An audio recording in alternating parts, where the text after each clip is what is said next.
He shoved the divorce papers across the restaurant table so hard that Evelyn's water glass tipped and spilled into her lap. "Sign them," Damian Blackwood said. His voice was quiet. That was the worst part. Not shouting, not crying, just that flat, exhausted quiet that told her he had already left long before this moment. "I'm done pretending this is still a marriage." Evelyn didn't reach for the papers. She sat there with ice water soaking through her dress, her hands in her lap, looking at the man she had loved for 22 years. And she realized, sitting in that expensive restaurant he had chosen because he thought neutral ground meant something, that she had already lost him somewhere she couldn't name. Some Tuesday, 3 years ago. Some night he came home after 2 in the morning and she had stopped waiting up. She picked up the pen, she signed, and that was the end of the story. Except it wasn't. Well, if you've ever watched someone you love become a stranger, not through cruelty, not through betrayal, but through the slow, grinding distance that life builds between two people who stop choosing each other, then you already know exactly where this story lives. You know the particular silence of a house where love used to be loud. You know what it feels like to grieve someone who is still standing right in front of you. This is the story of Damian and Evelyn Blackwood. A story about a dance that lasted 3 minutes and 30 seconds, and undid 5 years of silence in the time it takes a song to end. If this story reaches you, wherever you are watching from, hit that like button and drop your city in the comments below. I want to see how far this story travels, and if you haven't subscribed yet, do it now, because the stories we tell here are the kind that stay with you, the kind that make you call someone you haven't spoken to in too long. Don't miss what comes next. Now, let's go back to the beginning. Damian Blackwood was not a man who made mistakes twice. That was what he told himself. That was the story he had built his entire life around. This idea that he was the kind of man who learned, adapted, moved forward, and never looked back at the wreckage long enough to feel it. In business, that quality had made him extraordinarily successful. His legitimate real estate portfolio stretched across 7 states, his name on buildings and development projects from Boston to Charlotte. He had dinner with senators. He had lawyers on retainer who drove nicer cars than most people's houses. By every measurable standard, Damian Blackwood at 45 years old was exactly where he had intended to be. He didn't think about the other part of his life. Not in polite company, not even in his own head most days. The network of men who answered to him, the territory disputes settled in warehouses at 3 in the morning, the decisions he made in rooms with no windows. That was a different language, a different skin he wore. He had learned to keep it so separate from everything else that sometimes he genuinely forgot which version of himself was real. His children didn't know. Evelyn had known. That was part of why she left. The morning Logan called to tell him about the wedding venue, Damian was standing at his kitchen window with a cup of coffee that had gone cold 20 minutes ago, staring at the backyard where there used to be a tire swing. He had taken it down 3 years after the divorce because looking at it made his chest do something he didn't have language for. "Montana," Logan said. "Claire's family has a lodge up there. Big property, mountain views, the whole thing. She's always wanted an outdoor ceremony." "That's good," Damian said.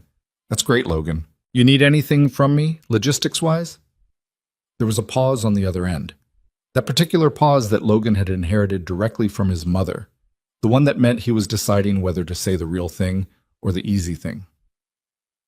"There's actually something I wanted to ask you," his son said, "and I need you to hear me out before you say no." Damian set down the cold coffee. "Go ahead." "I want you and Mom to dance together at the reception. Just one dance. A father, mother of the groom thing, I guess, except I know that's not traditional, but I've been thinking about it for a long time, and Logan exhaled. "I want one photograph where we all look like a family. Just one." "Is that too much to ask?" Damian was quiet for a long moment. It was absolutely too much to ask. It was the kind of request that only made sense if you were 26 years old and deeply in love and operating under the beautiful delusion that the people who raised you were capable of standing close to each other without the weight of everything that had happened pressing down on both of them like a physical force. "I'll call your mother," Damian said. "That's not a yes." "It's not a no either. Give me a few days." He didn't call Evelyn that day, or the next. He thought about it in the way he thought about things he didn't want to do, circling it, approaching it from different angles, drafting versions of the conversation in his head, and discarding them all. He and Evelyn had developed a functional system over 5 years. They communicated by text mostly. Brief, logistical, civil. Logan's graduation is June 14th. Are you flying in the night before or the morning of? That kind of thing. They had gotten very good at being divorced. It had taken a while, but they had gotten there. A phone call was different. He called her on a Wednesday night. She picked up on the second ring, which surprised him. He had expected voicemail. He had prepared for voicemail. Damien. Not a question, not warm, not cold, just his name and her voice, which after 27 years of knowing her still had some frequency he couldn't locate anywhere else. Logan called me, he said. About the wedding. He called me too. A brief silence. The dance. Yeah. I told him I'd think about it. Same. Damien leaned against the kitchen counter. He could hear something in the background on her end. The television, maybe, or music. She had always needed background noise when she was alone. He used to tease her about it. He pushed that thought away. What are you leaning toward? Toward doing it, Evelyn said. Because he's our son, and he asked for one thing, and I can stand next to you for 3 minutes without the world ending. The way she said it wasn't cruel. It was just factual, which, somehow, was worse. Okay, Damien said. Then we do it. Okay. Another silence. This one lasted a beat too long to be comfortable, and Damien became aware that he was still holding the phone like she might say something else. Like there was more on the other end of the line that hadn't made it into words yet. How are you doing? He asked. He didn't plan to ask it. The pause she took before answering told him she hadn't planned to answer it. Fine, she said. Busy. I picked up a few new clients at the firm, and Madeleine's been having a hard semester, so I've been dealing with that. What kind of hard? The kind where she calls me at 11 at night and cries for 45 minutes, and I don't have any good answers. Evelyn's voice shifted slightly, not softer exactly, but less guarded. She'll be okay. She's tough. She got that from you. Silence again. A different kind this time. I'll see you in Montana, Evelyn said. Yeah, Damien said. See you there. He hung up and stood in his kitchen for a while without turning on any lights. The drive to the mountain lodge took 40 minutes from the small airport, and Damien spent most of it staring out the window at the kind of scenery that made people believe in things. Big sky country, pines so dense they looked like walls. The kind of landscape that felt indifferent to human problems in a way that was almost comforting. He arrived the afternoon before the wedding. Logan met him at the entrance of the lodge, looking tan and nervous, and so young that something in Damien's chest moved in a way he wasn't prepared for. You came, Logan said, which was a strange thing to say to your father about your own wedding, but Damien understood what he meant. Of course I came. He gripped his son's shoulder. Where do you need me? The rehearsal dinner that evening was held in a large room with exposed wooden beams and too many candles. Damien sat at his assigned seat and made conversation with Claire's father, a retired engineer from Billings named Harold, who had strong opinions about fly fishing and seemed entirely unaware that the man he was talking to had once ordered a man's kneecaps broken for stealing from him. Damien was a good conversationalist when he needed to be. It was a skill he had developed in rooms where the wrong word could get someone killed. He was mid-sentence about interest rates when he saw Evelyn walk in. She was wearing something simple, dark blue, not fancy, just a dress that fit. Her hair was different from the last time he had seen her, which had been Logan's birthday dinner 8 months ago, a brief, painful evening where they had both been very careful and very polite. Shorter now, and there was more silver in it than before. She looked, he thought, like a person who had figured out who she was without him. That observation hit somewhere he hadn't expected. She spotted him across the room and gave a small nod. He nodded back. Two people who had once known every inch of each other, now communicating in nods. She sat at the other end of the table. They did not speak at dinner. They spoke to everyone around them, to Claire's mother, to Logan, to old family friends, to Madeleine, who arrived late and hugged Evelyn for a long time before she sat down. But they did not speak to each other, which in a room full of people was easy enough to manage, and which felt, by the end of the evening, like an achievement neither of them wanted. The wedding ceremony the next afternoon was everything Logan had wanted it to be. Damien stood at the front beside his son, watching Claire walk down the aisle with her father, and he was aware, the way you are aware of things you don't examine directly, that Evelyn was sitting in the front row to his left. He could see her in his peripheral vision. She was crying before Claire reached the altar, quiet tears she wasn't trying to hide, and Logan kept glancing over at her with a look on his face that was so tender and so young that Damien had to look away. He did not cry. He never cried. He hadn't cried since his father's funeral when he was 31, and even then it had been only at the graveside, once, briefly, when he had thought no one was watching. That was the deal he had made with himself, somewhere along the way. That he could feel things, but they didn't have to come out. They could stay where they were, deep and pressurized and contained, and he could keep moving. He kept moving. The reception began at 6. The room was warm and lit with that honeyed light that made everything look like a memory while it was still happening. And Damien sat through dinner and toasts and the cutting of the cake and the whole ceremonial rhythm of it, and he was fine. He was completely fine. He knew the dance was coming. He had prepared for the dance. What he had not prepared for was the song. He didn't know the song. That was the thing.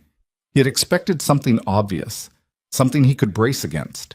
Instead, the opening notes were something slow and unfamiliar, a song he didn't know the name of, the kind of melody that sits in your sternum and doesn't ask permission. And then Evelyn was standing in front of him, not smiling, not performing anything for the watching room, just standing there in that navy dress with her hands loose at her sides, and she said quietly enough that only he could hear, "We don't have to make this weird." He almost laughed. "We're absolutely going to make this weird." "I know," she said. "Let's do it anyway." He put his hand on her waist. She had always fit against him in this specific way, her shoulder exactly at the right height, her hand in his like it belonged there. Some geometry of two bodies that muscle memory doesn't forget no matter how many years you spend trying to overwrite it. He felt it the second they started moving. That recognition, that terrible, inconvenient, devastating recognition. They danced. The room watched. Logan was grinning from across the floor, the specific grin of a man whose plan had worked, and Damien made a mental note to talk to his son about the ethics of emotional manipulation, at some later date, when he was capable of coherent thought. Evelyn's hand tightened slightly on his shoulder. "You cut your hair," she said. Quiet, not making eye contact. They were both looking slightly past each other, which was the only way to do this without it becoming something it shouldn't be. "Last month," he said. "It looks good. You changed yours too. Did you notice that tonight or before?" He hesitated 1 second too long. She made a small sound, not quite a laugh. "Okay," she said, which meant she knew he had noticed at the rehearsal dinner. The music was doing something to him that he did not appreciate. It was the combination of it, the song, the warmth of her hand, the smell of her, which had not changed and which he had apparently stored somewhere in his brain outside of his own control. He was 50% convinced that Logan had specifically engineered this entire scenario, and he was simultaneously grateful and furious about it. "Are you okay?" Evelyn asked, and the question was so unexpected in its directness that he missed a step. She caught it, adjusted. They kept moving. "I'm fine," he said. "You do that thing when you're not fine," she said. "Your jaw. You clench it." "I don't do that." "Damien, I was married to you for 22 years. He unclenched his jaw. "Better?" "Marginally." A pause. "I'm okay, by the way. In case you were going to ask." He hadn't been going to ask. Or maybe he had. He wasn't sure anymore. "Good," he said. "Good," she echoed. The song was in its final 30 seconds. He could feel it winding down in the way all songs you don't want to end seem to wind down, faster than seemed possible. The melody pulling toward its close with the particular cruelty of something that doesn't know or care what it's doing to you. The last note faded. The room began to applaud. And Damien Blackwood stood there with Evelyn's hand in his and did not let go. Not immediately, not for 3 full seconds, which is a very long time to hold someone's hand when a song is ended, and you are supposed to separate and go back to being the people you have agreed to be. She didn't pull away either. She looked up at him. Actually looked at him, not past him, not through him. And in the 14 years he had spent building a criminal empire, And then the 5 years he had spent being divorced and fine about it. He had forgotten that she had always been the one person in the world who looked at him like she was reading something written underneath his skin. He let go. She stepped back, smoothed her dress, offered a small, composed smile for the watching room. "Thank you," she said. Just that. Just those 2 words. "Yeah," he said, which was not a sentence. She turned and walked back toward the table where Madeline was waiting, and Damien stood on the empty dance floor for one more second, alone, with the music gone and the room moving around him, feeling, for the first time in a very long time, completely and thoroughly off balance. Logan appeared at his elbow. "So," his son said. "Don't," Damien said. Logan pressed his lips together to hide the smile. He did that thing anyway, a smaller, more contained version of it that Damien was absolutely not fooled by. Damien looked across the room at Evelyn, who was leaning down to hear something Madeline was saying, her hand on their daughter's arm, not looking in his direction at all. He looked away. He got himself a drink. He sat back down. He spent the rest of the evening being completely, entirely fine.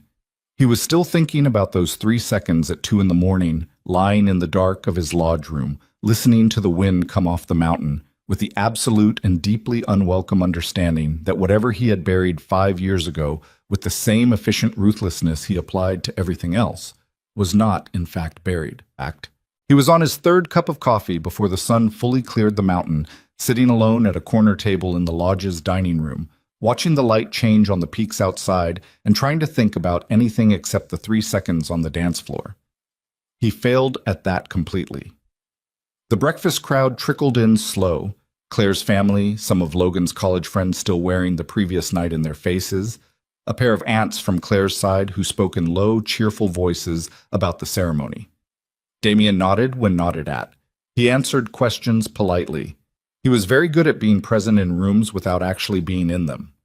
20 years of Mafia business meetings had made him expert at wearing his face like a mask while his mind worked somewhere else entirely.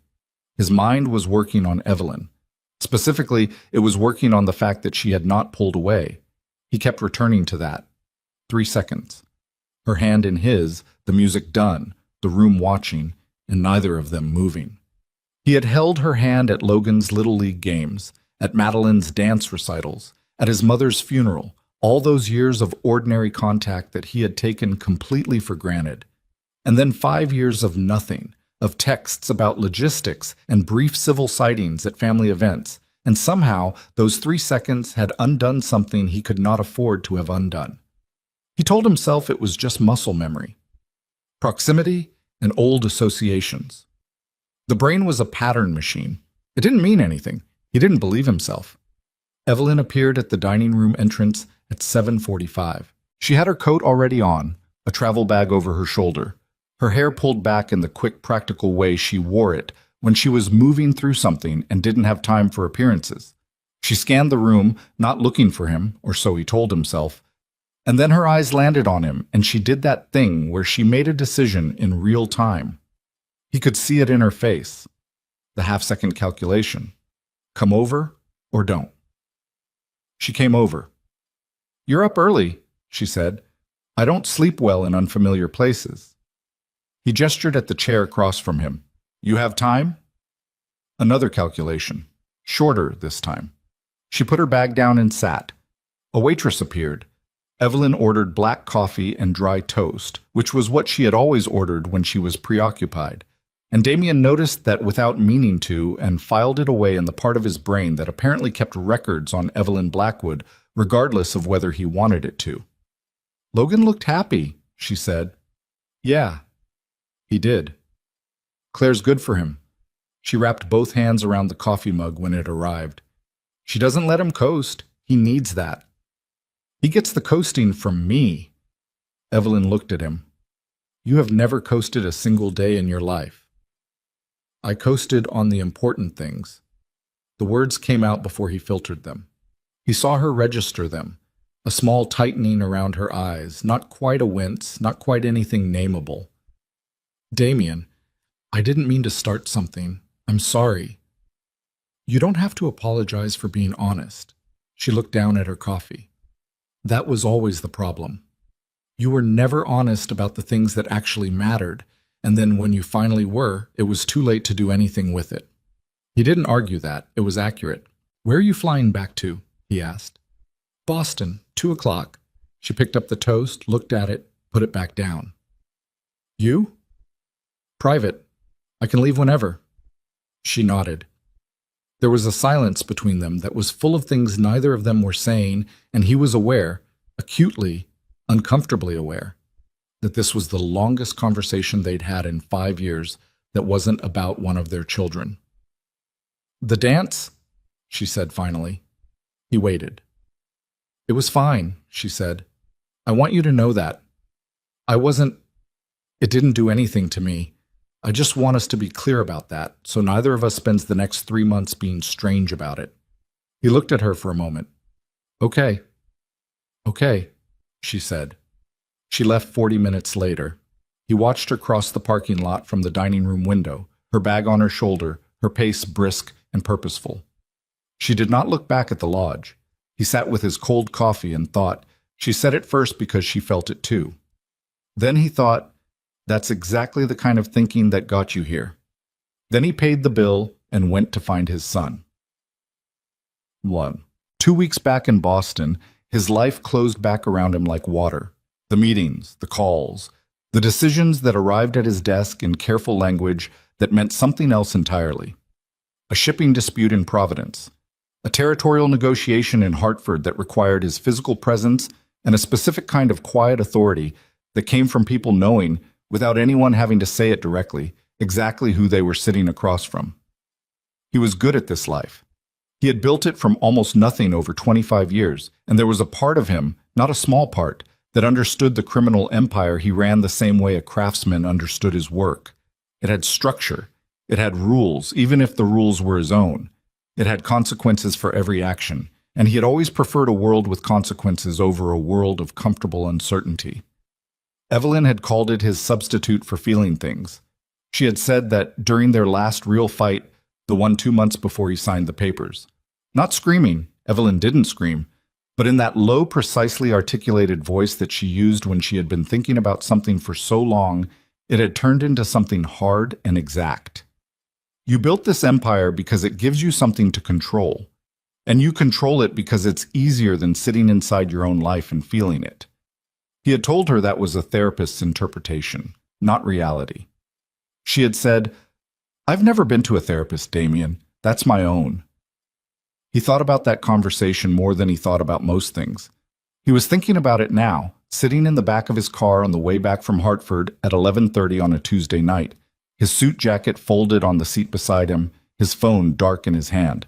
His phone lit up Evelyn, not a text, an actual call, at 11:30 at night. He sat up slightly, answered. Hey. Her voice was wrong, not crying, but the register just above it, controlled in the way that took effort. What happened? He said.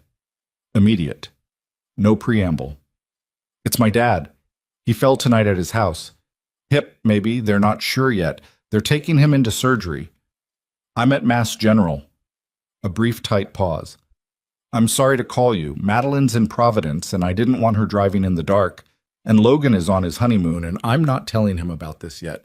And She stopped. He was already leaning forward. I'll be there in 20 minutes. Damien, you don't have to. 20 minutes, he said. Don't argue with me about this. He redirected the driver. He arrived in 18 minutes. She was in the surgical waiting room on the 4th floor, a beige fluorescent room with chairs bolted to the floor and a television mounted high on the wall playing a news channel with the sound off. She was sitting with her coat still on, a paper cup of something in her hands that she wasn't drinking, her back very straight in the way she sat when she was holding herself together through infrastructure alone. He sat down next to her. Not across the room, not one seat removed. Next to her. She looked at him.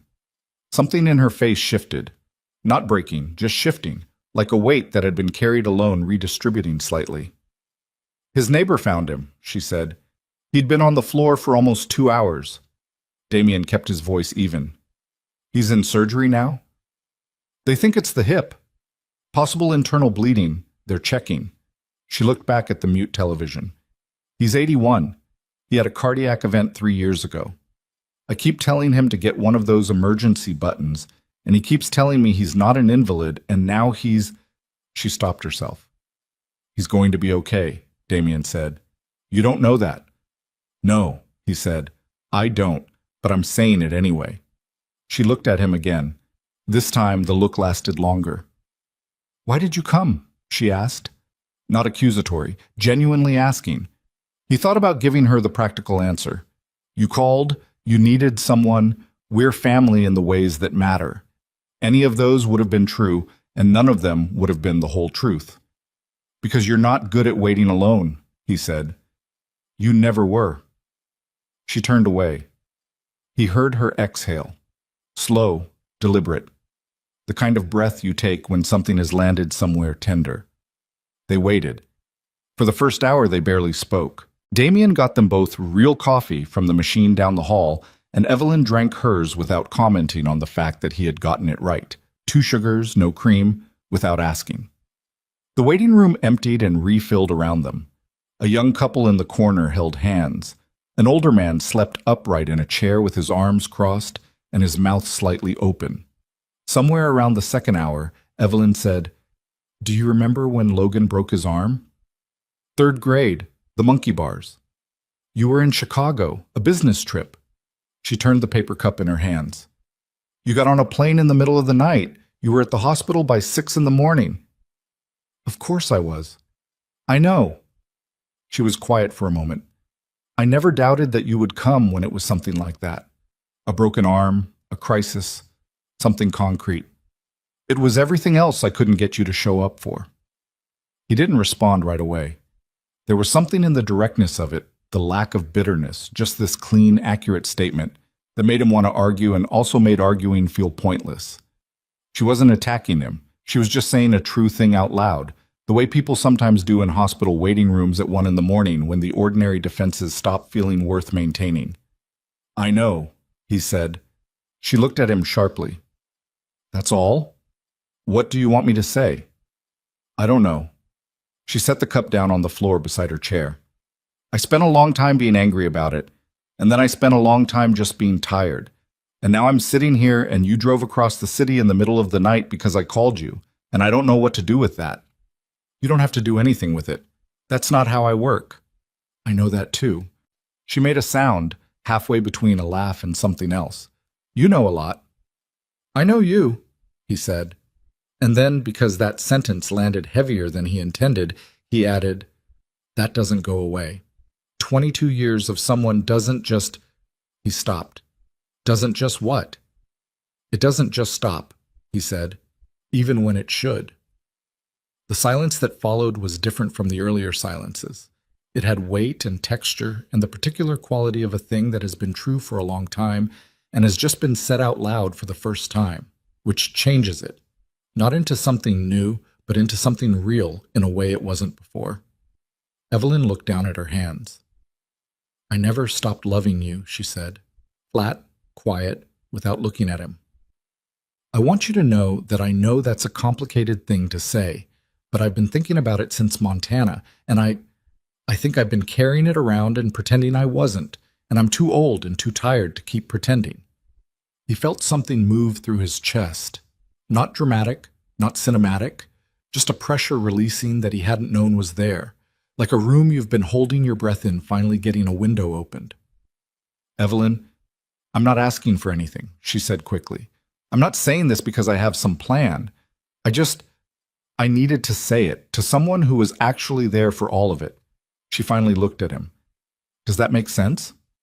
He held her gaze. Yeah, he said. It makes sense. He thought about what he wanted to say.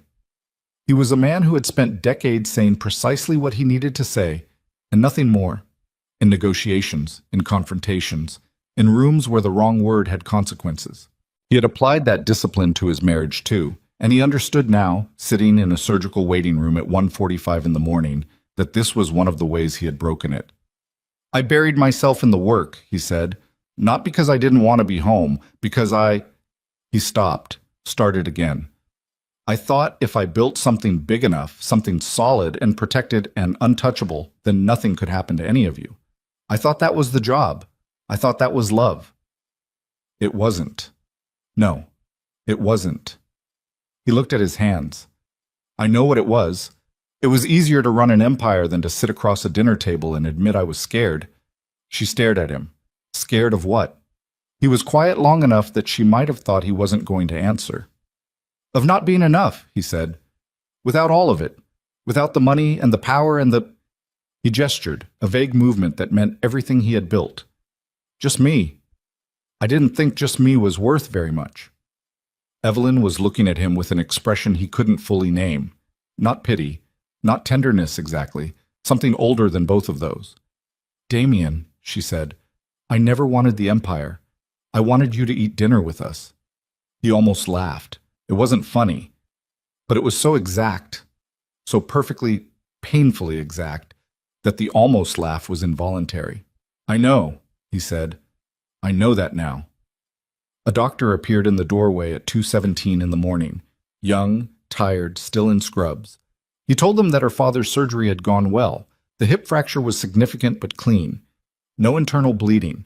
Recovery would be slow at his age, but barring complications, the prognosis was good. Evelyn put her face in both hands, not crying, or not quite, just taking a moment that was entirely her own, that he was somehow present for. He put his hand on her back, between the shoulder blades, the way he used to when the world was too much and she needed to know he was right there. She didn't pull away. She sat like that for almost a full minute, his hand on her back, and neither of them said anything. The following 2 weeks rearranged themselves in ways Damien had not planned for and could not entirely account for. It started simply enough. He offered to check in on her father at the rehab facility. Just once, he told himself, just to be useful. And then he went twice, and then he was going on Tuesdays and Thursdays because the old man, Raymond, a blunt, clear-eyed retired schoolteacher who had never particularly liked Damien and had told him so directly at their first meeting 28 years ago, had decided that Damien's visits were tolerable and occasionally interesting. You still running that real estate business? Raymond asked on the second Tuesday, sitting upright in the rehab facility bed with the specific dignity of a man who refused to look diminished. Still running it, Damien said. Making money? Enough. Raymond looked at him with eyes that were sharp and a little merciless. You treating my daughter better than you used to? Damien didn't flinch. I'm working on it. See that you do, Raymond said. And then he asked Damien to find the remote because the news was starting, and that was the end of that conversation, and somehow it was also a permission Damien hadn't known he needed. He called Evelyn after each visit. Brief calls, logistical at first. Your dad's blood pressure was up today. They're adjusting his medication. He wants his reading glasses from the house. Can you bring them Thursday? And then the calls got longer. Not because either of them planned it, just because they did. One evening, she called him while he was still at the office. 7:30, his assistant already gone, the building quiet around him. And they talked for an hour and 40 minutes about nothing consequential. A documentary she had watched about migratory birds, a renovation project one of his buildings was undergoing. The time Logan was 11 years old and got lost at a state fair, and Damien spent 45 minutes walking every aisle before finding him eating a corn dog at the exit, perfectly unconcerned. They laughed about that. Actually laughed. Not the polite, careful laughs of two people being civil, but the real kind, the kind that comes from a shared memory so specific it belongs only to you. He hung up at 9:15 and sat in the dark office for a while. This was becoming something. He could feel it the way he could feel problems developing in his business, that particular atmospheric pressure change that preceded everything complicated and irreversible.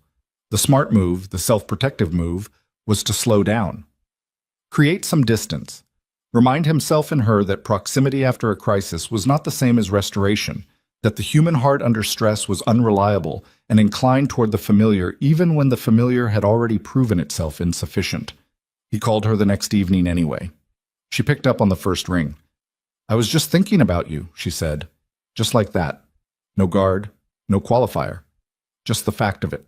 And Damien Blackwood, who had faced armed men across tables without blinking, who had made decisions that changed the trajectories of lives without losing a night of sleep, who had built and maintained a criminal empire through sheer disciplined ruthlessness for 25 years, sat there in his car in the parking garage and felt his chest crack open a little bit more.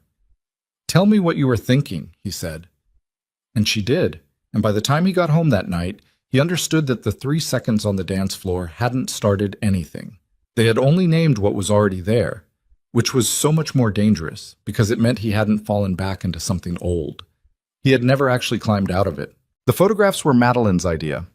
She had been home for 10 days by then, back in her old bedroom with the same faded constellation stickers on the ceiling she had put up at age 12 and never taken down, sleeping until noon and eating cereal at 2 in the afternoon, and generally conducting herself like a person whose internal clock had been removed and not yet replaced. Her graduate program spring showcase was 6 weeks out. She had a presentation to finish, a faculty advisor who sent emails with the particular exhaustion of a man who had believed in too many students over too many years, and a relationship that had ended 3 months ago in the specific way that young relationships end when two people want different futures and finally stop pretending otherwise. Damien had come over on a Saturday afternoon, not because Evelyn asked him to, she hadn't, but because Madeline had texted him the night before. "Dad, Mom's stress cooking again. There's enough lasagna in this house to feed a small country. Come help me eat it." He had smiled at his phone in a way he was glad no one witnessed. He arrived at 12:30 to find Evelyn in the kitchen with flour on her shirt and the controlled intensity of a woman working through something she couldn't otherwise process, and Madeline at the kitchen table with her laptop open and her reading glasses on, surrounded by printed photographs she was organizing for the family slideshow she'd promised to build for her graduate celebration dinner. "You're early," Evelyn said without turning around from the counter. "Your daughter bribed me with lasagna." "I didn't make the lasagna yet." "Then consider this a good faith visit."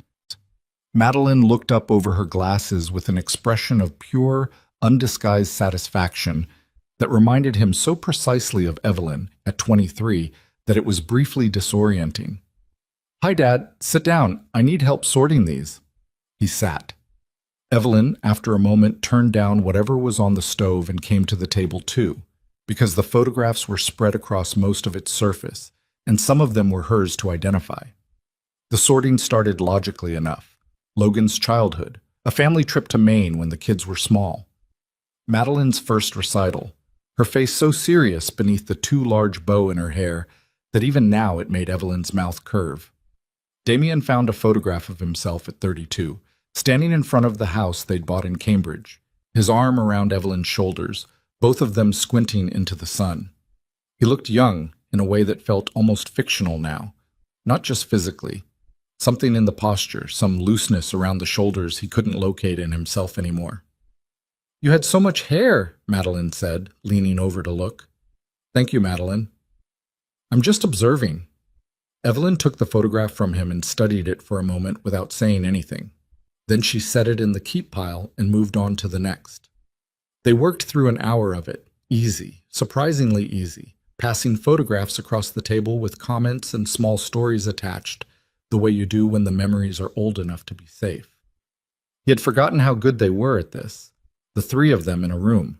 Some families have a specific texture to how they function together, and the Blackwoods had always been better with all of them present than in any partial configuration. Madeline was the connective tissue. She always had been. She moved between him and Evelyn with an unconscious ease that neither of them had ever managed on their own. It was Madeline who found the box. She had gone to the hallway closet looking for more printed photographs Evelyn had mentioned and came back with a shoebox that was older than she was, the cardboard soft at the corners. Honeymoon, written on the lid in Evelyn's handwriting from 1999. "Mom, these are from your honeymoon." Evelyn looked up. Something crossed her face, quick, private, not entirely readable. "I forgot those were in there." "Can I open them?" A pause that lasted exactly 1 second too long. "Go ahead." Madeline opened the box. The photographs were printed on the slightly glossy paper of late 90s developing, the colors just slightly oversaturated in that specific way of that era. Italy. They had gone to Italy for 2 weeks. Rome, then the Amalfi Coast, then 3 days in a small town in Umbria that Evelyn had found in a travel magazine and insisted on. Damien could remember it with a clarity that surprised him. The smell of the place, the narrow streets, the particular quality of light at 6 in the evening, golden and low and indifferent to anything you might be worried about. In the photographs, they were 29 and 30. Evelyn was laughing in almost every one of them, the specific laugh she had when she was genuinely caught off guard by something delightful. Head back slightly, eyes closed, no performance in it. Damien in the photographs looked at her with an expression he did not recognize in himself. Not adoration exactly. Something more unguarded than that. Something that said, "This person is the most interesting thing in any room I have ever been in, and I cannot believe my luck." Madeline held up one of them, the two of them at a restaurant table somewhere on the Amalfi Coast, Evelyn's hand in his on the table, the water blue and enormous behind them. "You guys look so happy." Neither Damien nor Evelyn said anything immediately. "You really do," Madeline said. Her voice had shifted, quieter. "Like, actually happy. Not—" She stopped, seeming to realize she was approaching something. "Sorry, I don't mean anything by that." "It's okay," Evelyn said. "I just—" Madeline set the photograph down and looked at both of them with the directness of a 24-year-old who had not yet learned to bury things as efficiently as her parents had. "I think about it sometimes. What went wrong? I know that's not really my business." "It's not that it's not your business," Evelyn said. "We just don't have a clean answer," Damien said. Madeline looked at him. "Do you have a messy one?" He picked up the photograph. The two of them at the restaurant, the water behind them. He was aware of Evelyn not moving beside him, her breathing very steady in the way it got when she was holding something still. "We were good at loving each other," he said slowly. "We just weren't good at saying it in a language the other person could hear." Madeline absorbed that. Then she looked at her mother. "Mom?" Evelyn was quiet for a long moment. Her eyes on the photograph spread across the table. When she spoke, her voice was composed but only just. "I miss who we were in those pictures," she said. "Not because I want to go back. I don't. I miss the—" She stopped, searching. "I miss the people who believed that choosing each other was simple, before we figured out how complicated it actually is." The room was quiet. Outside, something moved through the trees in the backyard, wind or a bird, some small disruption in the afternoon air. Madeline carefully placed the Amalfi Coast photograph back in the box. She closed the lid. "I'm going to take a walk," she said. She stood up, picked up her jacket from the back of her chair, and left the kitchen with the particular tact of a young woman who understood exactly what she was leaving behind her. The back door opened and closed. Damien and Evelyn were alone with the photographs in the afternoon light, and 27 years of accumulated weight sitting between them on the kitchen table. Evelyn put both hands flat on the table, not reaching for him, just grounding herself. "I broke down," she said. "Matter of fact, I don't want you to think I'm falling apart because I'm not, but I need to say this, and I need you to actually hear it." She looked at him. "I was so lonely, Damien, for so many years, and the worst part was that you were right there, in the same house, in the same bed, and I was lonely in a way I couldn't even explain to myself." He held her gaze. This was the part where he would have, 5 years ago, gotten defensive. Would have tallied what he provided, what he showed up for, the school events and the vacations and the financial security that meant she never had to worry. He knew that counter-argument by heart. He had made it several times. He didn't make it now. "I know," he said. "I don't want you to just agree with me," she said. "I want you to understand why it happened, because I spent 5 years thinking it was about the danger of who you are, what you do. And I think that was real. The fear was real. But it wasn't only that." She took a breath. "You were there, but you weren't present. You learned to give me everything except yourself. And I didn't know how to ask for the thing I actually needed because I didn't have language for it yet." He was quiet for a long moment. The kitchen felt very still. "I built walls," he said. "I know I did. I built them so early and so well that by the time I understood what was behind them, I didn't know how to take them down without everything collapsing." "I know that," she said. "I do know that. I'm not indicting you. I made mistakes too. I went quiet when I should have screamed.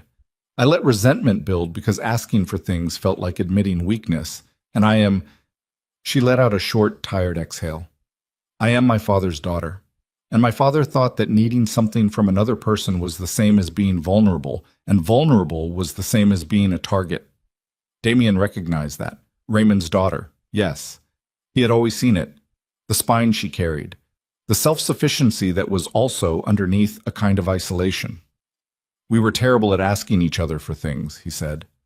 Terrible, she agreed. Something eased between them with that admission.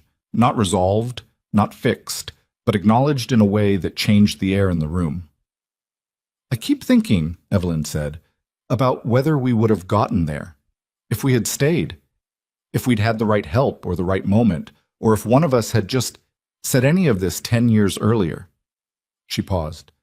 And I don't know the answer. I genuinely don't know. Neither do I, Damien said.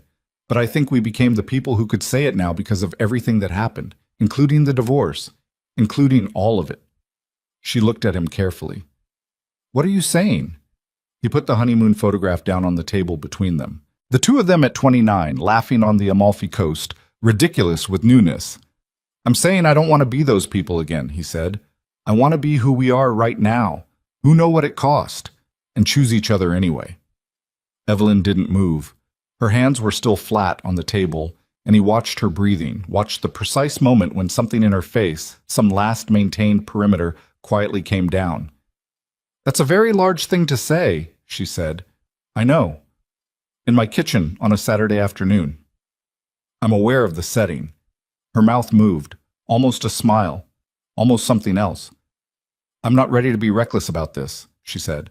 I can't do it the way we used to do things, the way we ran toward each other without looking. I'm too old for that and too— She shook her head. I know too much about what it costs when it breaks. I'm not asking you to be reckless, he said. I'm asking you to consider it. That's all. Just consider whether there's something here worth building. She looked at him for a long time.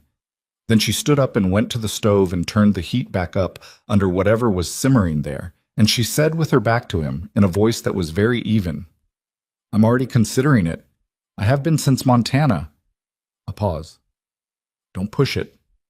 He didn't push it, but something had moved in that kitchen, something that couldn't be unmoved. Come on. Damien should have seen Marcus Vale coming. That was the thing he kept returning to later. He should have seen it. He had been in this business long enough that surprises were usually failures of attention, and he prided himself on his attention. But Marcus Vale had been patient in a way Damien had underestimated, and patience in the criminal world was rarer than violence and considerably more dangerous. Vale was 53, based in New York, running a network that had crept north along the coast for the past 7 years, in the methodical way of a man who understood that territory wasn't seized, it was absorbed. He had never come at Damien directly. They had an arrangement, not friendship, not alliance, more like two rivers that had agreed on their banks. Damien controlled New England. Vale's operation stopped at Connecticut's southern border. This had worked for 11 years because neither of them was stupid. Then Vale's lieutenant, a man named Caruso, was arrested in Providence on an unrelated charge and chose, in his particular wisdom, to trade information for a reduced sentence. The information he traded concerned a shipment moving through Boston that Vale claimed as his. Damien heard about Caruso's arrest on a Thursday morning. By Thursday evening, Vale had called. The conversation was brief. Vale's voice on the phone was pleasant in the specific way of men who have decided on a course of action and are simply informing you of it after the fact. Caruso talked, Vale said, about the Providence business, which means federal attention is coming your direction. Caruso worked for you, Damien said. Whatever he said is your problem. He mentioned names, Damien. Names that aren't mine. Silence. What names? Damien said. Flat, not a question. Yours, your son's name. A beat. Your daughter's name came up as a point of contact for one of the shell companies. Vale's voice stayed pleasant. I want you to understand that I had nothing to do with that. Caruso exceeded his authority. But the situation is what it is. Damien's hand tightened on the phone until the knuckles went pale. What do you want? he said. A conversation, in person. We have some geography to renegotiate. Translation, Vale had leverage and intended to use it. I'll be in touch, Damien said. He hung up. He sat at his desk for a long time without moving. Madeline's name. In a federal informant's statement, his 24-year-old daughter, who was home eating cereal at 2 in the afternoon and trying to finish her graduate showcase, whose name had been attached to a shell company she had absolutely no knowledge of. He had taken every possible precaution against this exact thing, had kept his 2 lives separated with a discipline that bordered on surgical, and somewhere in the machinery something had gone wrong in a way he hadn't caught in time. He had one call to make before anything else. He called his attorney. Then he called his most trusted man, a quiet, careful figure named Reeves, who had been with him for 18 years and who answered Damien's calls the way other men answered calls from the president. I need everything on Caruso's statement, Damien said, and I need to know exactly how Madeline's name is in it and what it's attached to. Working on it, Reeves said, 24 hours. It took 16. The answer was worse than Damien had hoped and better than he had feared. Madeline's name appeared in Caruso's statement as a listed signatory on a corporate entity that Damien had created 3 years ago, a legitimate real estate holding company that he had attached to her name for tax purposes, with her knowledge and consent, in a conversation she barely remembered because it had been framed as routine paperwork. She had signed something. She had not known what it was adjacent to. She was not a target, but she was a name in a document that was now part of a federal investigation, and names in federal documents had a way of becoming problems even when they shouldn't. Damien drove to Evelyn's house that night. It was 9:45. He called her from outside, sitting in the car, because he couldn't walk in and say this in front of Madeline. I need to talk to you, he said when she answered. Not on the phone. Can you come outside? A pause. Damien, what's wrong? Please, just come outside. She came out in 2 minutes, coatless, her arms crossed against the cold, the porch light behind her. She saw his face through the car window, and her expression changed immediately. The particular shift of a woman who had spent 2 decades reading this man's face and knew exactly what danger looked like on it. She got in the passenger seat. He told her. He watched her face while he did it, watched the sequence of it. The initial confusion resolving into comprehension, resolving into something he had seen on her face only a few times in their entire life together, a white, controlled fury that was more frightening than screaming. She let him finish. She was very still while he talked. Her hands were in her lap, not moving. When he stopped, the silence in the car was absolute. Her name, Evelyn said, very quiet, very precise. You put our daughter's name on a document connected to what you do. It was a legitimate company, connected to what you do. Not louder, just harder. The fury was not at the surface. It was underneath everything, structural, like finding a crack in a foundation. I left you because of what you do, Damien. I took my children and I built a life outside of it because I would not let that world touch them. And you... She stopped, pressed her lips together. I didn't know it would end up in a federal investigation. You never know. She turned to him, and there it was, the full force of it. Not screaming, never screaming, but her voice carrying something that was more devastating than volume. That's exactly it. You never know. You make the decisions, and you control the risks, and you calculate the odds, and then something you didn't calculate happens, and Madeline's name is in a federal document, and you're sitting in my driveway telling me about it at 10 o'clock at night, and you want me to, what?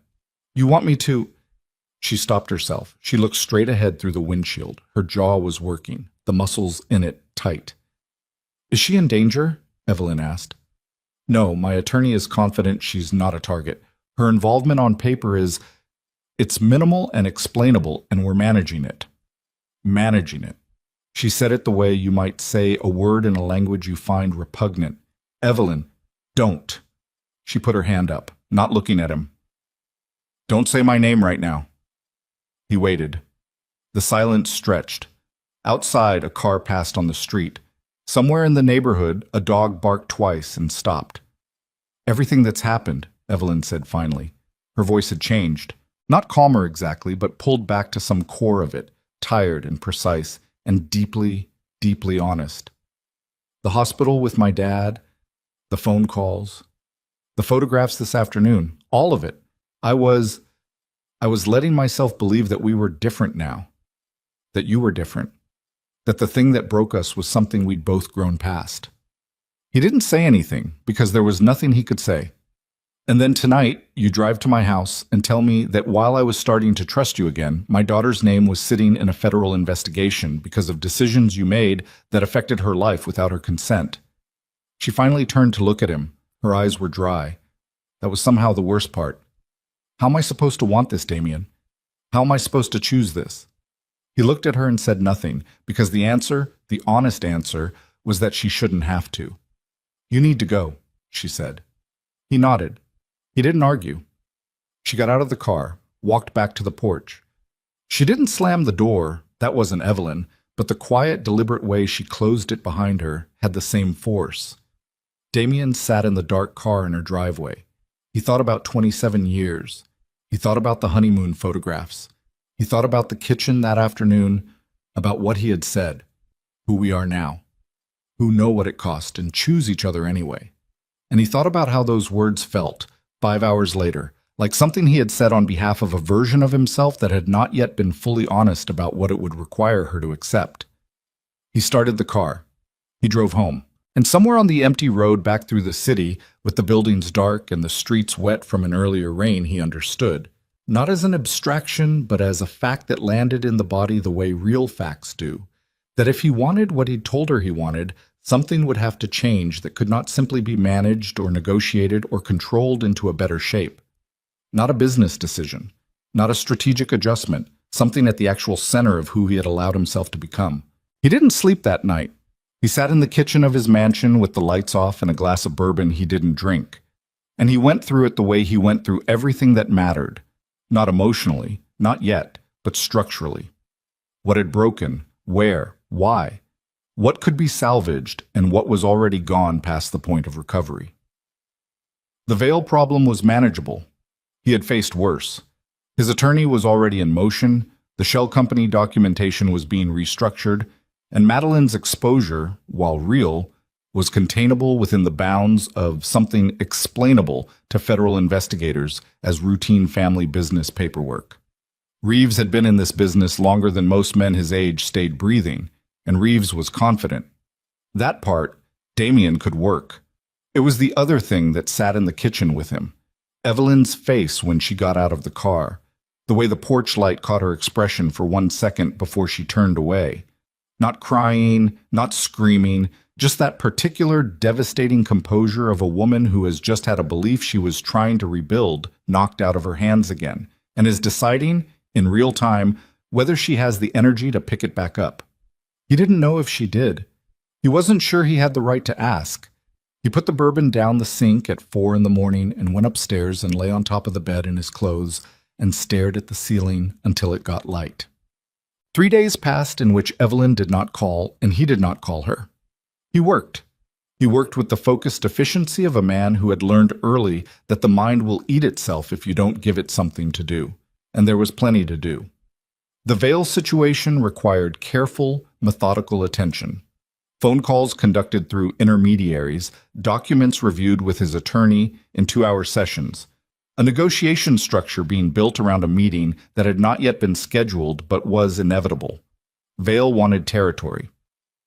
Damien was going to give him something that looked like territory while retaining the thing that actually mattered, which was control of the Port of Boston connections that ran 3/4 of his operation's actual revenue. He had done this before. The mechanics of it were familiar and almost calming in their familiarity. Problem. Analysis. Solution. Execute. He found himself in his attorney's office on the second day, going through incorporation documents for the shell company restructuring, when his phone buzzed with a text from Madeline. Can we talk? Not about anything huge. Just talk. He texted back, I'll come over. She responded with a thumbs up, which told him she didn't know about the federal situation yet.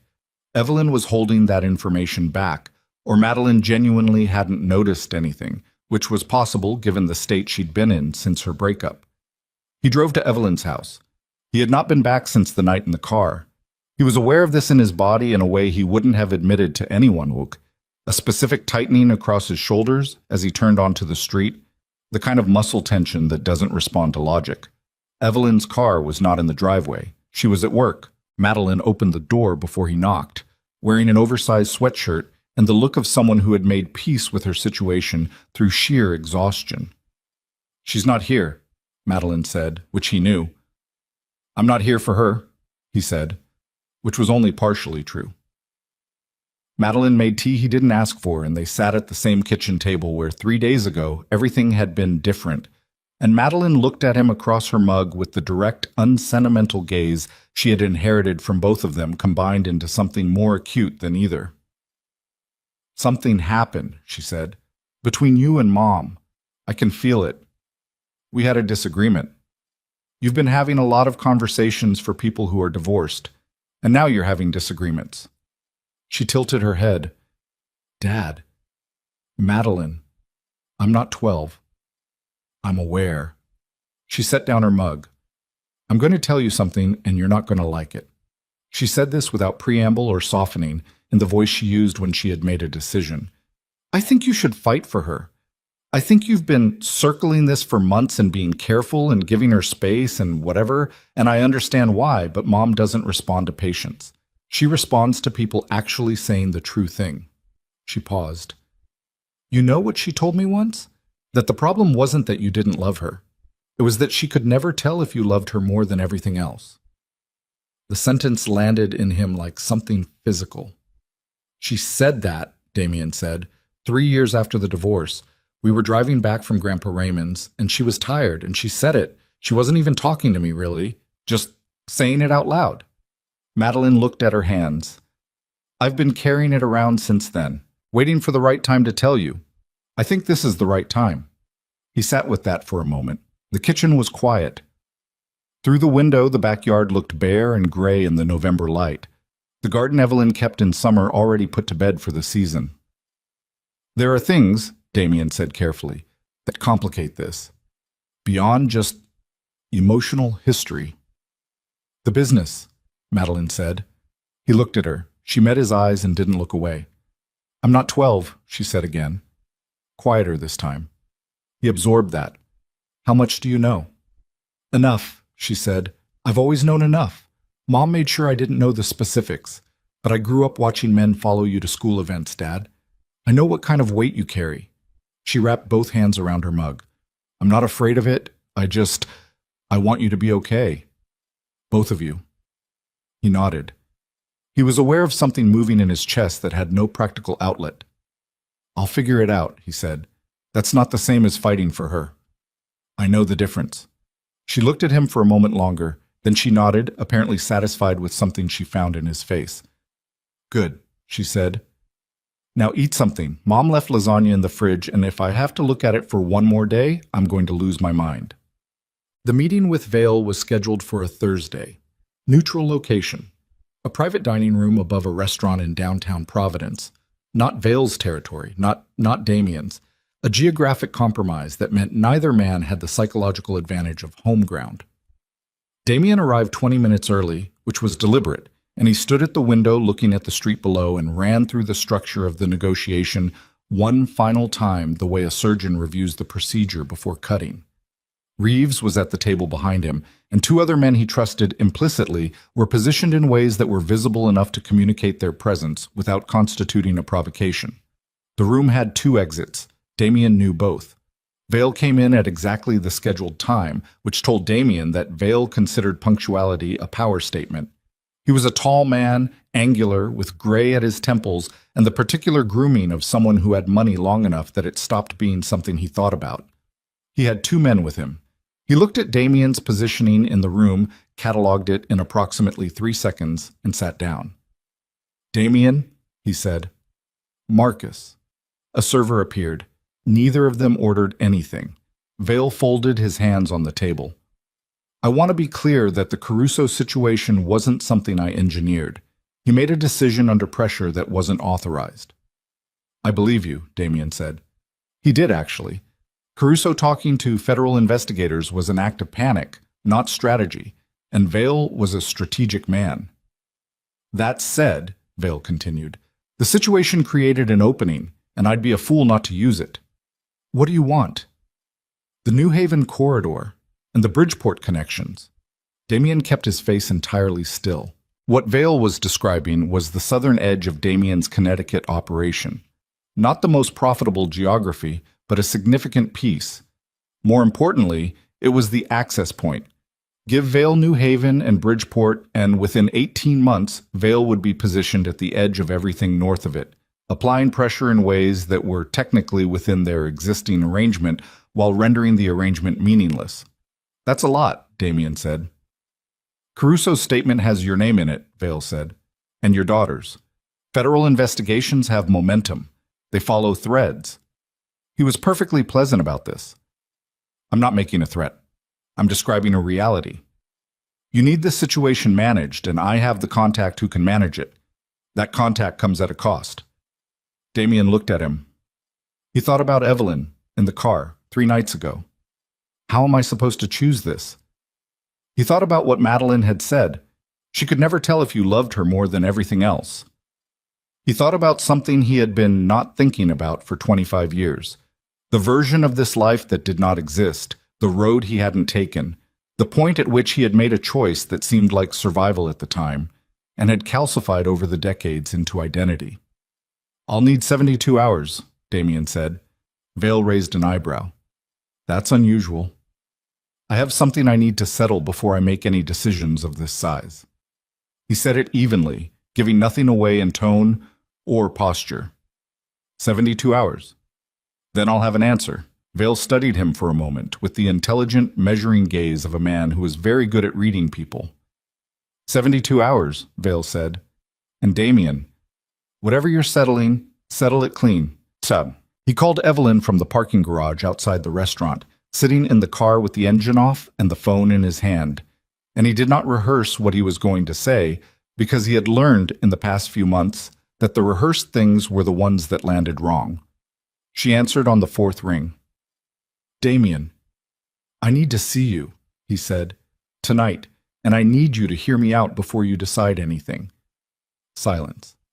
I'm not coming to argue or explain myself about the other night. I have something to tell you, and I need to tell you in person. Another silence. Longer. Where? She said. The house. My house. I'll send a car if you want one. I'll drive myself, she said. Which was pure Evelyn. Her own car, her own exit if she needed it. 7 o'clock, he said. 7 o'clock, she said, and hung up. But he dismissed the security detail at 6:45. This was not a small thing. He had not been in this house without at least 2 men on the property in 11 years. Not paranoia. Reality. The kind of life he led created the kind of enemies who noticed patterns, and a man alone in a large house was a pattern worth noticing. Reeves had objected, briefly and without making a scene about it, because Reeves understood that there were moments when the boss had made a decision and the job was to accept it. One night, Damien said. Reeves nodded and took his men and left. The house was very quiet afterward in a way it almost never was. Damien stood in the kitchen where he had raised his children, where Logan had done homework at that counter, where Madeline had announced at age 9 that she intended to become a marine biologist, and then at age 10 had revised this to actress, and at age 12 to architect, and eventually had landed on architecture and interior design in a way that felt like all 3 at once. And he was aware of the house around him as a place he had lived in and not particularly inhabited. He had always been better at building things than living in them. Evelyn arrived at 7:07. He heard her car on the gravel. He didn't go to the door. He was at the kitchen counter, and he heard her try the door handle, find it unlocked, and come in on her own. The sound of her moving through the hallway was so familiar it did something to his breathing. She appeared in the kitchen doorway. She had come from work, still in her professional clothes, dark trousers, a gray sweater, her reading glasses pushed up on her head. She looked tired in the way people look after several days of carrying something without rest. "No security," she said, noticing. "I gave them the night." She absorbed that. Why? Because I wanted you to be able to say anything you need to say without an audience. He turned to face her fully. And because I have something to tell you that I've never told anyone, and I needed it to be private. She came into the kitchen but didn't sit. She stood near the island, her arms not crossed. Deliberately not crossed, he registered that. She was keeping herself open. And waited. He told her about Veil. The whole picture. Not the managed version, not the version he would have given her 3 years ago that sanitized the nature of it. He told her what Veil was asking for, and what Veil was holding and what it meant. He watched her face while he talked, and she let him. When he finished, she said, "What are you going to do?" "I don't know yet," he said. "But that's not why I asked you to come." He held her gaze. "I have been running this empire since I was 28 years old. I built it because I believed that power was the only reliable protection, that if you controlled enough, feared enough, held enough, nothing could touch the people you cared about." He paused. "I was wrong. I know that now. Not as a theory, as a fact that has evidence. Damien, I'm not done." He said it quietly, not commanding, just not done yet. "I told you in your kitchen that I want to choose you, and you told me not to push it. And I respected that because you asked me to. But I'm done respecting it because it's easier than saying the true thing." He exhaled. "I'm in love with you. I have been in love with you since 1997, and I have made every possible mistake a man can make with the person he loves. And I know I don't have the right to ask you for anything." He stopped. "I'm asking anyway." The kitchen was absolutely still. Evelyn looked at him with an expression that he couldn't read cleanly. It was too many things at once, layered and contradictory in the way her feelings always were, nothing simple or performed. "What exactly are you asking?" she said. "Another chance," he said. "Not the same chance, a different one, built on what we know now instead of what we wished were true then." "And the empire," she said. "Your everything, Veil, all of it. You're asking me to accept that." "I'm not asking you to accept it," he said. "I'm telling you I'm going to change it. Not overnight, not completely, maybe, but the direction of it. The choices I make inside it. What comes first?" He moved toward her. Not quickly, no sudden motion, just crossed the kitchen floor to where she was standing until the distance between them was close enough to hear each other's breathing. "I'm asking you to believe that I'm capable of putting you first, which I know I have to prove, not just say." She looked up at him. This close, he could see how tired she was. The real tiredness, not just the week's worth, but the years of it. The long, patient exhaustion of a woman who had loved someone difficult and continued to live at full capacity anyway. "I'm terrified," she said. "Just that." "I know," he said. "I am too." Her hand came up, slowly, not impulsively, and her fingers found the front of his shirt. Not pulling him toward her, just contact. The simple physical fact of it. He didn't move. He let her set the terms of what this was. "I need you to know something," she said. Her voice was very quiet. "If I let you back in, if I actually let you in, and you disappear behind that wall again." She stopped. Her fingers tightened slightly on the fabric. "I won't survive another version of that. Not because I'm weak. Because I've spent everything I had once already, and I don't have the same reserve." "I know that," he said.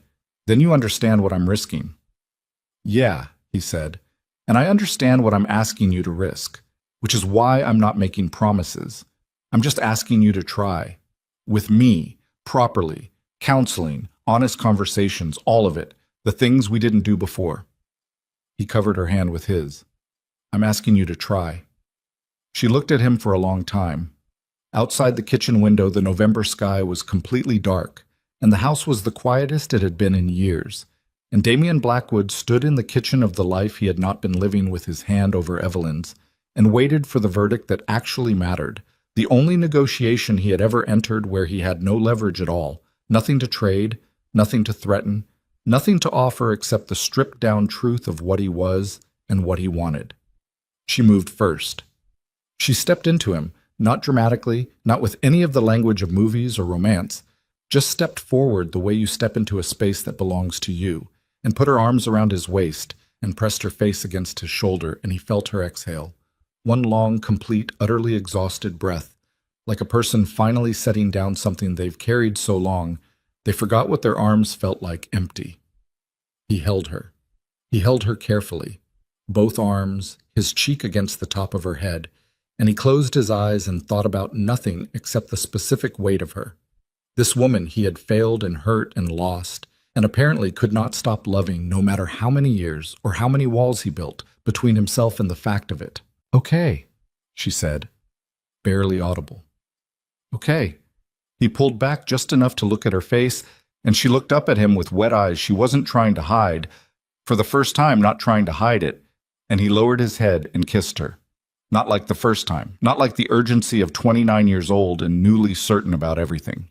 Like two people at 45 and 50 who have earned the right to this specific moment through the specific cost of everything that preceded it. When they separated, she kept her eyes closed for a second. Then she opened them and looked at him and said, "You still have to fix the veil problem." He made a sound that was almost a laugh. "I know. And we're going to need a therapist, an actual one, not, I already have a name," he said. "Reeves' sister. She works with, I don't want Reeves' sister." "Fair enough." She stepped back and she wiped her eyes with the back of her hand, and she stood there in his kitchen looking at him with an expression he hadn't seen in a very long time. Something that was not certainty, not safety, not any of the clean emotions.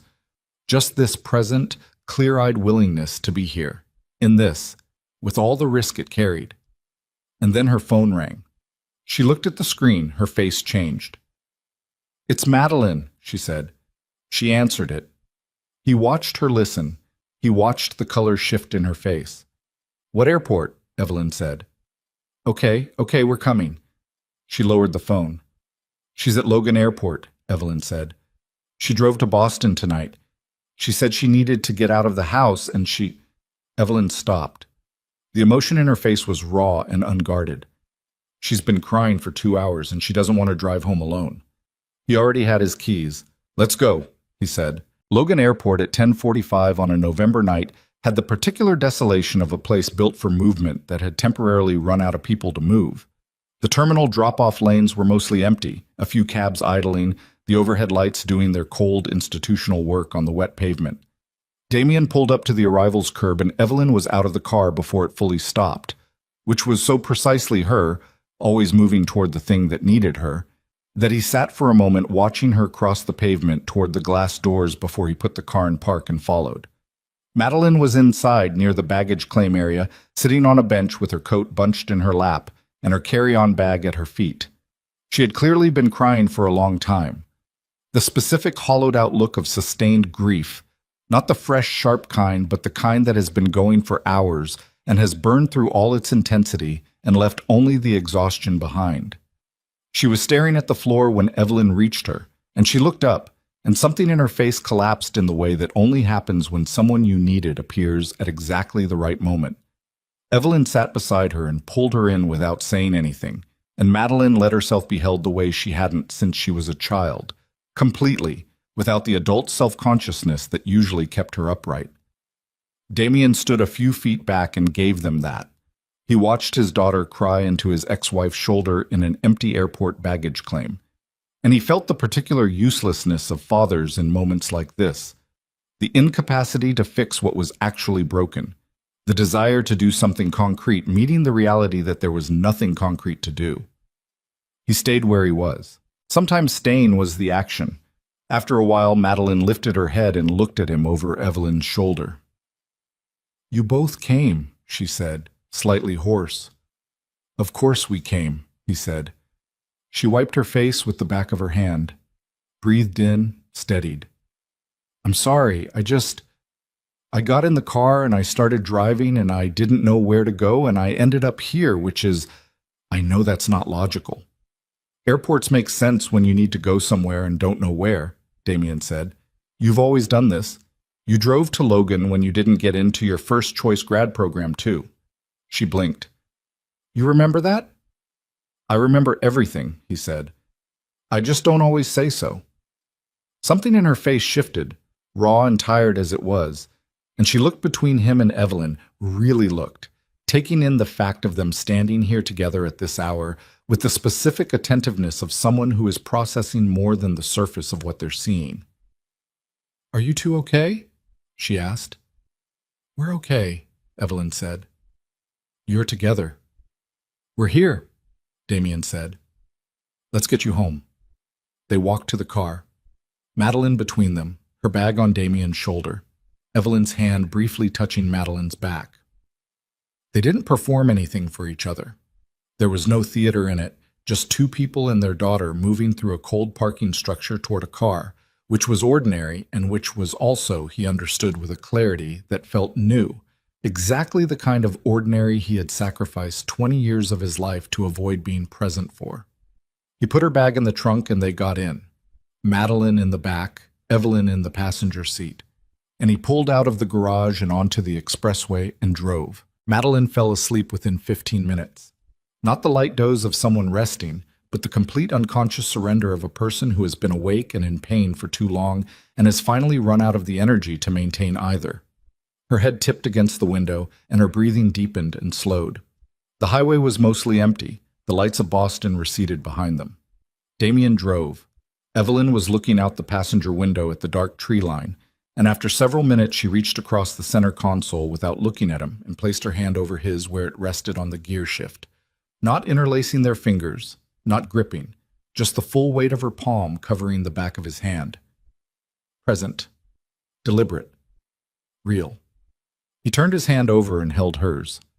They drove the rest of the way in silence, and in the back seat their daughter slept, and outside the window the Massachusetts night moved past them, and Damien Blackwood drove his family home. But the Vail meeting reconvened 4 days later, this time in Boston, at Damien's request.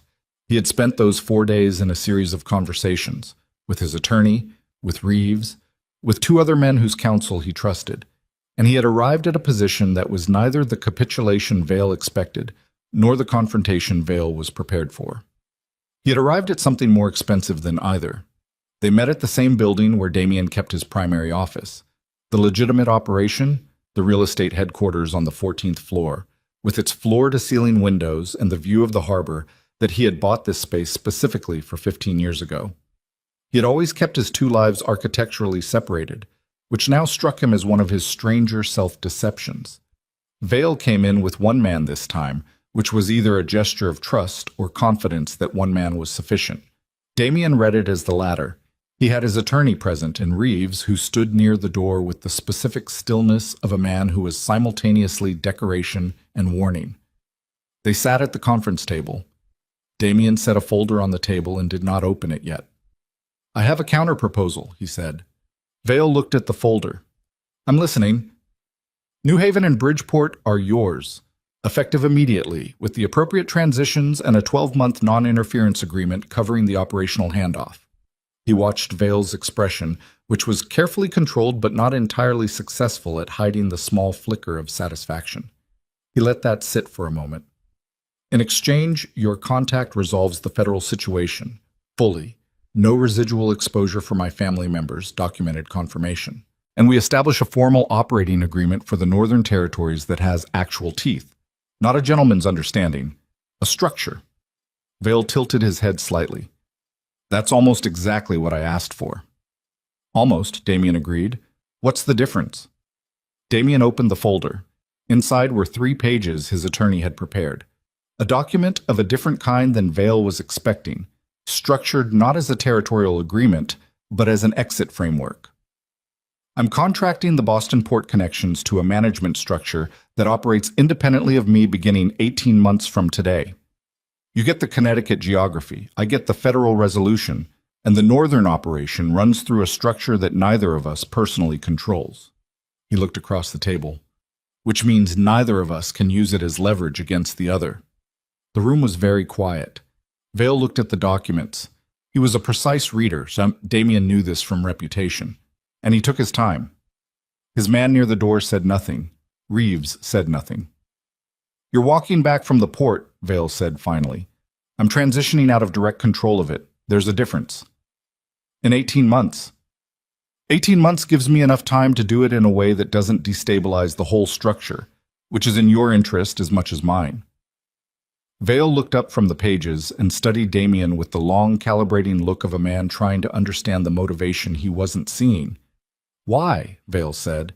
Damien held his gaze. "Because I have something I'd like to spend the next 20 years doing that requires more of my attention than this." Vale was quiet for a moment. Something moved in his expression. Not quite respect. Something more pragmatic than that.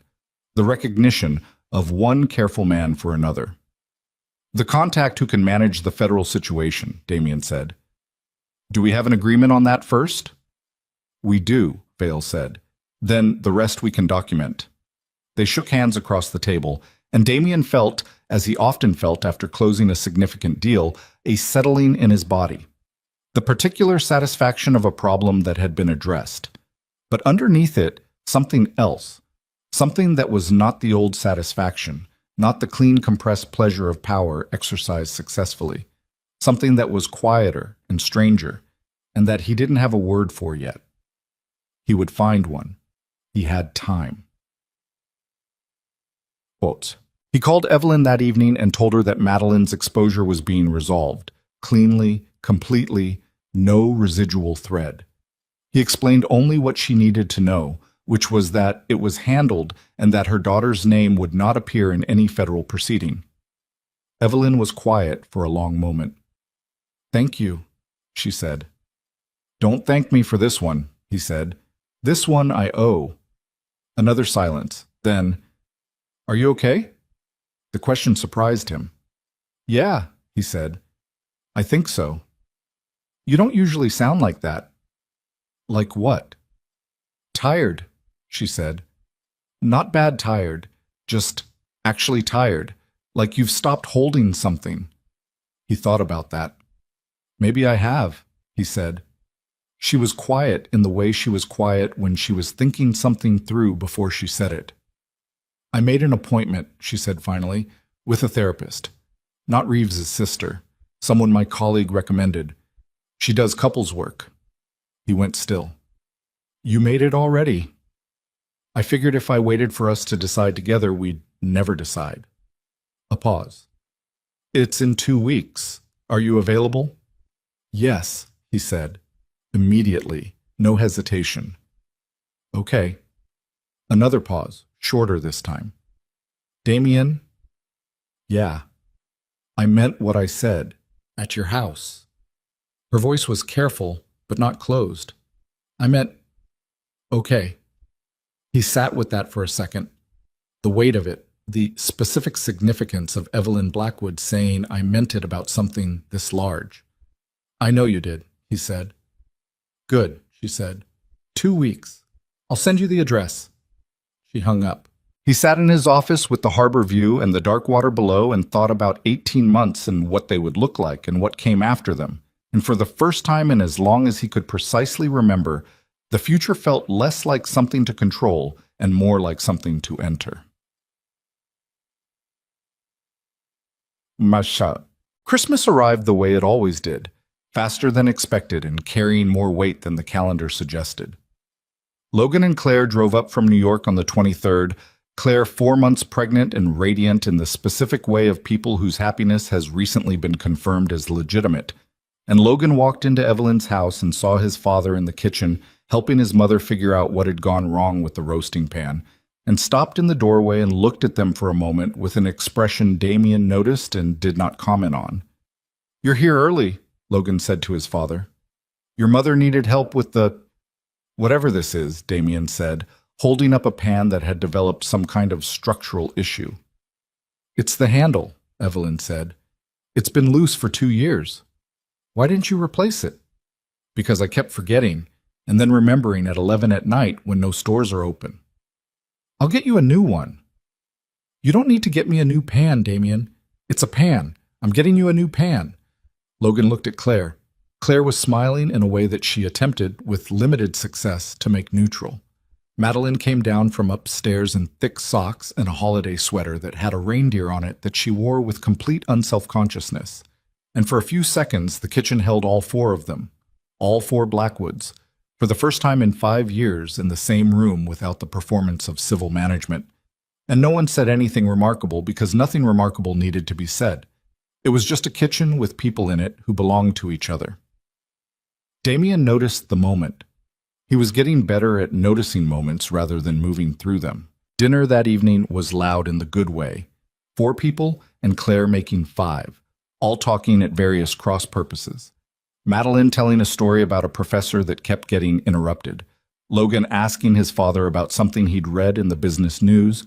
Evelyn refilling glasses and deflecting compliments about the food with the precision of long practice. At one point, Claire knocked her water glass and Damien caught it, and Evelyn looked over at him with one eyebrow slightly raised, and he looked back.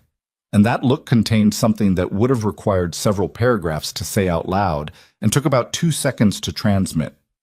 After dinner, when Claire and Madeline were doing something in the living room and Logan was on the phone with someone from work, Evelyn stood at the kitchen sink washing a pan that the dishwasher couldn't take, and Damien stood next to her and dried it. They did not speak for a while. "Logan keeps looking at us," Evelyn said. "I know. Like we're something he's afraid to believe." "Smart kid." "He gets it from me," she said. He smiled. She caught it in her peripheral vision and didn't quite smile back, but her shoulders loosened slightly, which was its own language. "The therapist," he said. "Dr. Elaine, I like her. You spent the first session telling her you didn't need to be there. And then the second session I started talking, and I didn't stop for 45 minutes. I know, I was there. I'm just noting the improvement." Evelyn passed him the pan.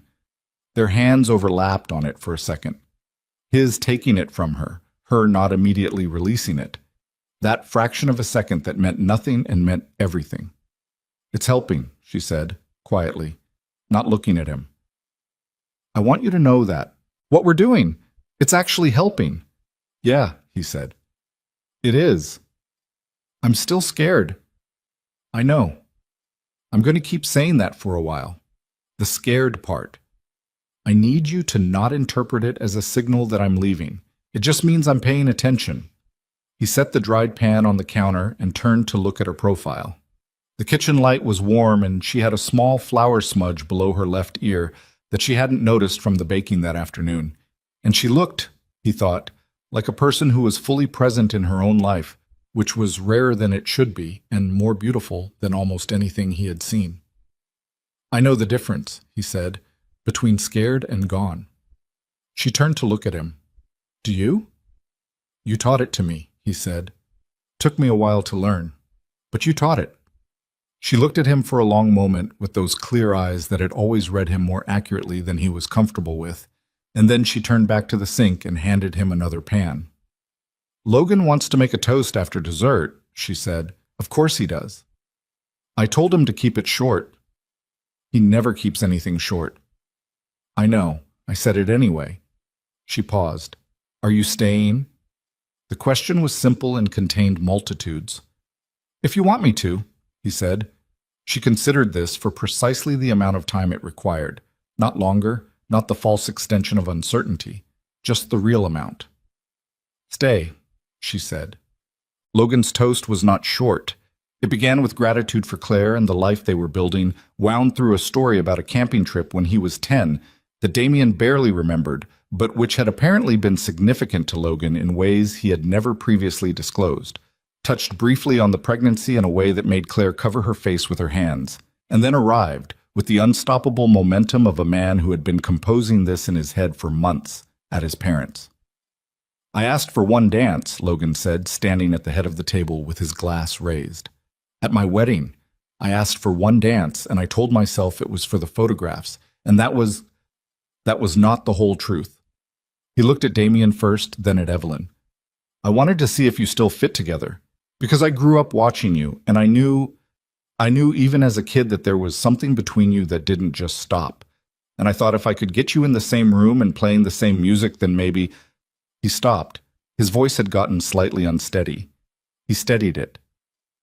"Anyway, I'm not taking credit for what you did. You did that. But I want to say that watching you both show up for each other this year, for Mom's dad, for Maddie, for all of it, I've never been prouder to be your son." He raised his glass higher. "To second chances, and to the people who are brave enough to take them." They raised their glasses. Madeline was crying, which she would later claim was the eggnog. Evelyn was not crying. She had her glass raised and she was looking at Logan with an expression of such complete love that it occupied her face entirely. Damien drank. He looked at his son. He looked at his daughter.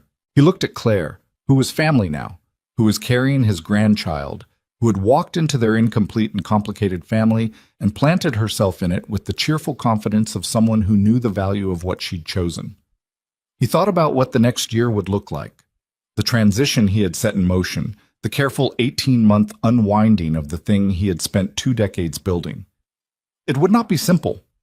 There were men whose livelihoods depended on decisions he had not yet made, structures that would need to be thoughtfully dismantled rather than abandoned, a network that had to be wound down with the same discipline with which it had been constructed. Reeves would retire. He had already said so, with characteristic brevity. Some others would find their own accommodations. Some of it Damien would have to navigate in ways that kept everyone safe, which was its own complexity. He was not naive about any of it. He knew what it would cost, and in some areas he didn't yet know the full price. That was the honest truth, and he had made his peace with the uncertainty of it in the way that only becomes possible when you have something you want more than the control. After dinner, after the table was cleared and Madeline had fallen asleep on the living room couch with a true and magnificent lack of self-consciousness, and Logan and Claire had retreated upstairs, Damien helped Evelyn turn off the kitchen lights. They stood in the hallway. "You're thinking," she said. "I think constantly. It's a problem." "You're thinking loudly," she amended. He looked at her in the dim hallway light. "I'm thinking about the spring," he said. "When the process I've started will be about halfway through." He paused. "I was wondering how you felt about Vermont. There's a property I've been looking at for years. Not for business, just a house. In the mountains." She looked at him carefully. "A house?" "A house," he confirmed. "For weekends. Or longer, eventually. When things settle." He met her eyes. "If you wanted." The question inside the statement was clear. She was quiet for a moment, not hesitating, processing. He knew the difference by now. "Show me the listing," she said. "I don't have it on me." "Send it tonight." "It's 11:30. "I won't look at it until morning." She looked at him steadily. "Send it." He nodded. She reached up, a small, deliberate gesture, and pressed her fingers against his jaw for a moment, just that. Just the brief warmth of her hand against his face, and then she dropped her hand. "Merry Christmas, Damien," she said. "Merry Christmas," he said. She turned and went upstairs. He stood in the hallway for a moment. The house settled around him, the small sounds of a house full of sleeping people, the furnace, the wind outside the windows, the refrigerator somewhere in the kitchen doing its quiet mechanical work. He got his coat from the front closet, and he opened the front door and he stood on the porch for a minute in the cold dark, his breath visible, the street empty and quiet under the winter sky. He went back inside and sat down on the couch, and he sent the listing to Evelyn. Then he sat there in the dark living room with Madeline asleep 10 feet from him, and he listened to the house, and he did not think about anything in particular. He was just there. Shit. The spring came with the abrupt conviction of New England springs. Still cold one week, suddenly and irrevocably green the next, as though the season had been waiting for permission and then stopped waiting all at once. The lodge in Montana looked the same as it had the previous June, which made sense because buildings don't change in a year and only feel like they should because of what happened inside them. The mountain behind it still held some snow at the highest elevations, and the meadow below had come back green and soft, and the afternoon light falling through the lodge windows had that particular quality that Damien had noticed last June and thought about more times than he would have predicted. There were 23 people. He had wanted fewer. Evelyn had said 23 was already fewer. They had negotiated, which was something they had gotten considerably better at. Not without friction, not always smoothly, but with the willingness to stay at the table until they found the thing they both actually meant, which was different from what they'd each initially said, which was almost always the case. Logan and Claire stood near the window, Claire visibly pregnant now at 7 months, one hand resting habitually on the curve of her belly in the unconscious gesture of expecting mothers. Madeline stood next to them in a green dress that suited her, her graduate showcase 6 months behind her now, and she had found her footing in the months since, slowly, imperfectly, with the particular determination of someone who had decided that struggling was preferable to stopping. Raymond was there, in a chair positioned carefully by Evelyn, his hip healed but his pace permanently cautious, his eyes sharp as ever above the ceremony unfolding in front of him. He had told Damien 3 weeks ago, in the flat-voiced way of a man who only said things once, "Don't make her regret this." Damien had said he wouldn't. Raymond had looked at him for a long moment and then said, "See that you don't."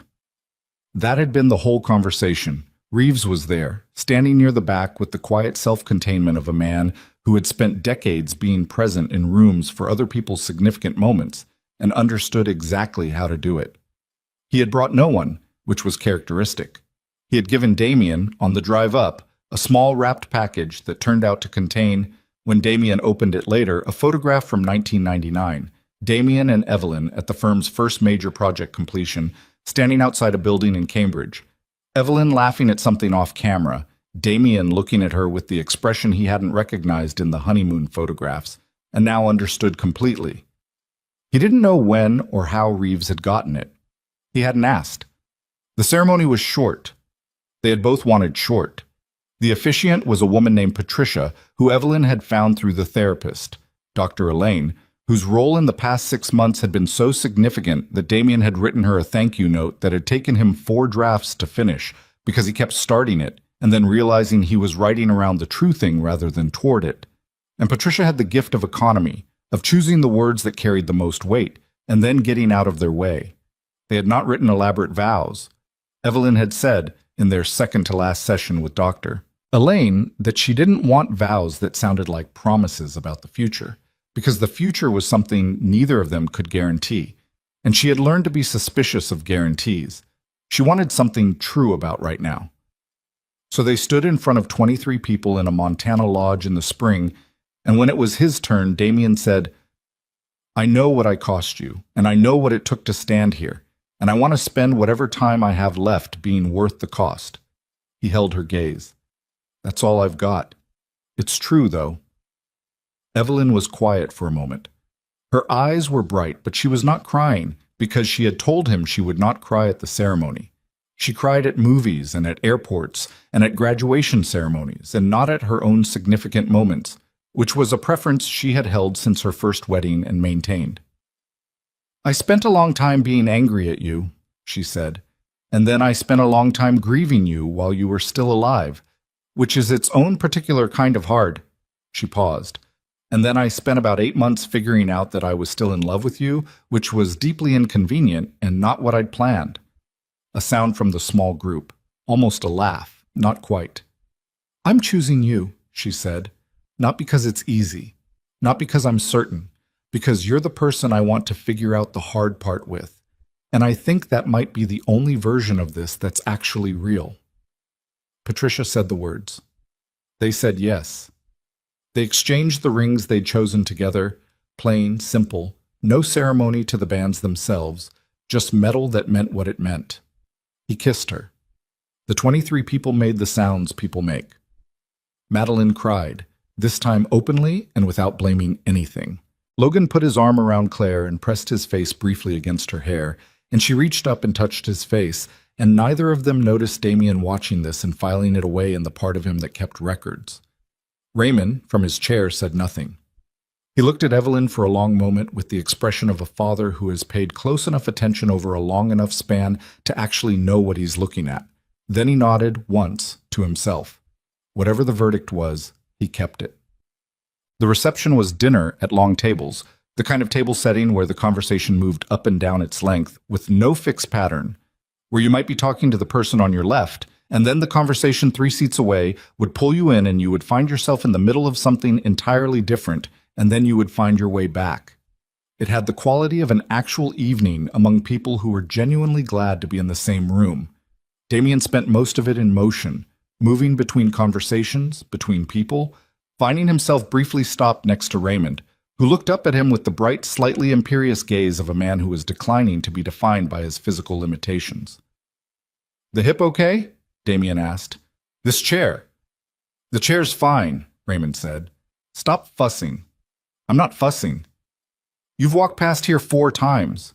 Raymond looked at him directly. She's happy. In case you were wondering. I've known that woman for 51 years, and I know what she looks like when she's performing happiness and when she actually has it. He paused. She has it tonight. Damien held the old man's gaze. Thank you, he said, for telling me that. Raymond made a sound that was not quite acknowledgement. Go find your wife, he said. Damien went and found his wife. She was standing with Claire by the windows, one hand on Claire's belly. This had been happening all evening, the gravitational pull of the pregnancy drawing everyone's hands, and she was laughing at something Claire had said, her head tipped back, the real laugh, the one that was all the way in and completely without performance. He stopped a few feet away. He had seen this laugh for 27 years, and he still could not look at it without something moving in his chest. She noticed him. The laugh settled into something smaller and more private, a smile that was just for him. The dance, Logan said, appearing from somewhere with the specific timing of a man who had been waiting for exactly this moment. I believe we need a dance. Logan, Evelyn said. Mom, it's your wedding. I'm aware. There should be a dance. He was grinning. It was the same grin from the Montana dance floor the previous June, the grin of a man whose plan has worked, with the particular satisfaction of someone who knew it would. Unless you're going to tell me you don't want to dance at your own wedding. Evelyn looked at Damien. Damien held out his hand. She looked at his hand for a moment, not hesitating, not calculating, just looking, the way you look at something you have been waiting for and have learned not to rush. She took it. The music was something they had chosen together, not the song from Logan's wedding, which belonged to that evening and would not be borrowed from it. Something else, something that neither of them knew at 29, that they could not have chosen then. A song for people who had already lost something and come back. They found the space in the middle of the room. They fit together the same way. The shoulder, the hand, the geometry of 2 bodies whose muscle memory does not have an expiration date regardless of how many years you spend telling it to forget. He held her. She held him. They moved. Around them the room continued, conversations and laughter, and the small sounds of an evening among people who knew each other. And Damien Blackwood was aware of all of it, and attended to none of it, because he was here, specifically here, in this specific moment, which he had come to understand was the only thing he had ever been truly bad at, and which he was, slowly and imperfectly and with ongoing effort, learning to do. Not 3 seconds this time, Evelyn said quietly. Her cheek was near his jaw. No, he said. How long are you planning? He thought about Vermont. He thought about the house in the mountains, which they had gone to see in February, walking through its empty rooms in their coats while the agent waited tactfully near the entrance, and Evelyn had stood in the kitchen, smaller than either of them would have chosen, and looked out the window at the mountain behind it with an expression of such quiet recognition that he had said nothing and let her stand there for as long as she needed. She had turned to the agent eventually and said they would make an offer, and her voice had been completely steady, and Damien had understood that some decisions are made in the body before they are made anywhere else, and that there was nothing more to say. He thought about Dr. Elaine's office on Thursday afternoons. The particular quality of those hours, which were sometimes genuinely difficult and sometimes unexpectedly funny, and occasionally just 2 people sitting in a room learning to say the accurate thing rather than the defended thing, and how much of the accurate thing once said turned out to be manageable. He thought about 18 months and what came after, and the men whose futures were woven into decisions he was still making, and the complexity that did not resolve cleanly because nothing real resolved cleanly, and the choice to keep walking toward it regardless. He thought about Raymond in his chair by the window, who had looked at his daughter tonight with the eyes of a man who knew what he was looking at. He thought about Logan and Claire, and the child coming in July, who would be the first person in the Blackwood family born into a version of it that was actually trying, with the help of a Thursday afternoon therapist and 2 people finally willing to say the accurate thing, to be something worth inheriting. He moved his wife through a slow song in a Montana lodge in the spring, and the windows were full of mountain and the last of the evening light, and the room around them held the people who mattered, and he was aware, not as a feeling, but as a plain, straightforward fact, that he was somewhere he had been spending his entire life trying to build and had kept failing to arrive at because he had been looking for it in the wrong direction. It was here. It had always been here. He just hadn't been still enough to find it. The song wound toward its end, and he did not count the seconds, and Evelyn did not pull away, and the music finished and they stood there together, and neither of them was in any particular hurry. "Well," she said finally. Her voice was quiet, a little rough at the edges, the voice of someone who has said everything important and is resting on the other side of it. "Well," he said. She pulled back enough to look at him. Her eyes were clear and direct and completely present, the way they had been the night at the hospital when she had said, "I never stopped loving you," without drama or agenda, just the plain, costly truth of it. She looked at him the way she had always looked at him, like she was reading something written underneath his skin. "Don't waste the rest of it," she said. "Just that." He held her gaze. "I won't," he said, and he meant it the way you can only mean something when you have already seen exactly what it costs not to, and paid it, and come out the other side knowing precisely what you chose and why, and are still, despite all of it, because of all of it, standing here. He took her hand.